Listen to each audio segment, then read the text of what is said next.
नमस्कार प्यारे मित्रों, कैसे हैं आप। उम्मीद है सब लोग बढ़िया होंगे और मज़े कर रहे होंगे। दोस्तों, आज की इस वीडियो में हम बात करने वाले हैं मानव नेत्र यानी ह्यूमन आई की। ह्यूमन आई क्या होता है, इसके कार्य क्या हैं, इसके कितने भाग होते हैं, अलग अलग पार्ट के नाम क्या हैं और साथ में उनके कार्य क्या हैं, इसके बारे में डिस्कस करेंगे। ह्यूमन आई से रिलेटेड एग्जाम में क्वेश्चन आते हैं, ठीक है। साथ में हम बात करेंगे मानव नेत्र के दोषों के बारे में भी। तो चलिए शुरू करते हैं। वीडियो पसंद आए तो वीडियो को लाइक शेयर जरूर करिएगा। तो आइए सबसे पहले इसकी रचना की बात करते हैं। प्यारे मित्रों, इसकी रचना में आप फिगर में देख सकते हैं, सामने का ये भाग कॉर्निया है। इसके पीछे एक नमकीन पारदर्शी द्रव होता है जिसे जलीय द्रव कहते हैं। जलीय द्रव के पीछे एक पतली झिल्ली होती है जिसे आइरिस कहते हैं, ठीक है। आइरिस के बीच में एक छोटा सा छिद्र होता है जिसे हम नेत्र तारा या इसी को पुतली भी कहा जाता है।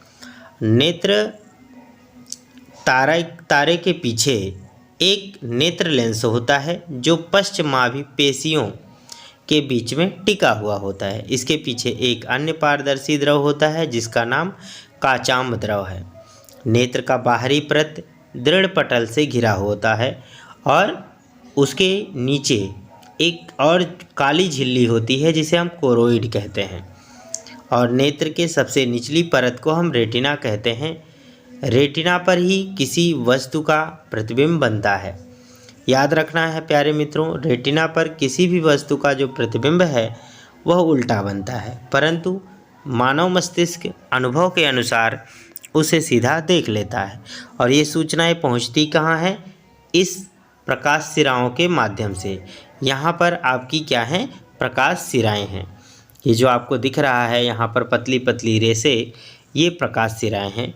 यहीं पर एक बिंदु होता है, ये अंध बिंदु कहलाता है, ठीक है। यहाँ पर अगर कोई प्रतिबिंब बनेगा तो अंधकार है, यहाँ पर वो स्पष्ट बिल्कुल नहीं दिखाई देगा। और रेटिना के बीच में एक पीला बिंदु होता है जिसे हम पीत बिंदु कहते हैं। पीत बिंदु पर अगर कोई प्रतिबिंब बनता है नेत्र में तो वह सबसे अधिक स्पष्ट दिखाई देता है। प्यारे मित्रों, यहाँ पर कुछ और बातें करेंगे। रेटिना जो होती है वो दो प्रकार की सेलों से मिलकर बनी होती है। एक हमारा होता है शंक्वाकार सेलें, शंकु के आकार की सेलें होती हैं, और एक होती हैं दंडाकार सेलें जो डंडे के आकार की होती हैं। शंक्वाकार सेलें प्रकाश की तीव्रता के लिए सुग्राही होती हैं और दंडाकार जो सेलें होती हैं वो प्रकाश के रंग के लिए सुग्राही होती हैं। आपको ध्यान हो तो हम ये भी बता दें आपको कि शंक्वाकार सेलें मुर्गे की आँख में ज़्यादा पाई जाती हैं, इसीलिए वह सुबह होने से पहले ही बोलने लगता है क्योंकि उसे प्रकाश पहले ही दिख जाता है। ठीक इसी तरह से जो दंडाकार सेलें होती हैं वो मोर की आँख में ज़्यादा होती हैं, ठीक है, जो रंग के लिए सुग्राही होती हैं। एक बार आइए इसके नोट्स के बारे में भी देख लेते हैं प्यारे मित्रों, ताकि आप इसे अच्छे तरीके से लिख भी पाएँ। यहाँ पर आप देखेंगे मानव नेत्र का गोला बाहर से एक दृढ़ व अपारदर्शी श्वेत परत से ढका रहता है जिसे दृढ़ पटल कहते हैं। गोले के सामने का भाग पारदर्शी तथा उभरा हुआ होता है, इसे कॉर्निया कहते हैं। कॉर्निया के पीछे एक रंगीन अपारदर्शी पर्दा होता है जिसे आइरिस कहते हैं। आइरिस के पीछे नेत्र लेंस होता है। नेत्र लेंस के पीछे एक अन्य जलीय द्रव भरा होता है जिसे काचाम्ब द्रव कहते हैं। इसका अपवर्तनांक 1.336 होता है। दृढ़ पटल के नीचे एक काले रंग की झिल्ली होती है जिसे कोरोइड कहते हैं। रेटिना पर आने वाले अतिरिक्त प्रकाश को अवशोषित करते हैं ये कोरोइड झिल्ली, ठीक है। इस झिल्ली के नीचे नेत्र के सबसे भीतर एक पारदर्शी झिल्ली होती है जिसे रेटिना कहते हैं। रेटिना के बीचों बीच एक पीला भाग होता है जहां पर बना हुआ प्रतिबिंब सबसे अधिक स्पष्ट दिखाई देता है, इसे पीत बिंदु कहते हैं। मित्रों, बाकी के पार्ट के बारे में हमने आपसे डिस्कस कर लिया है।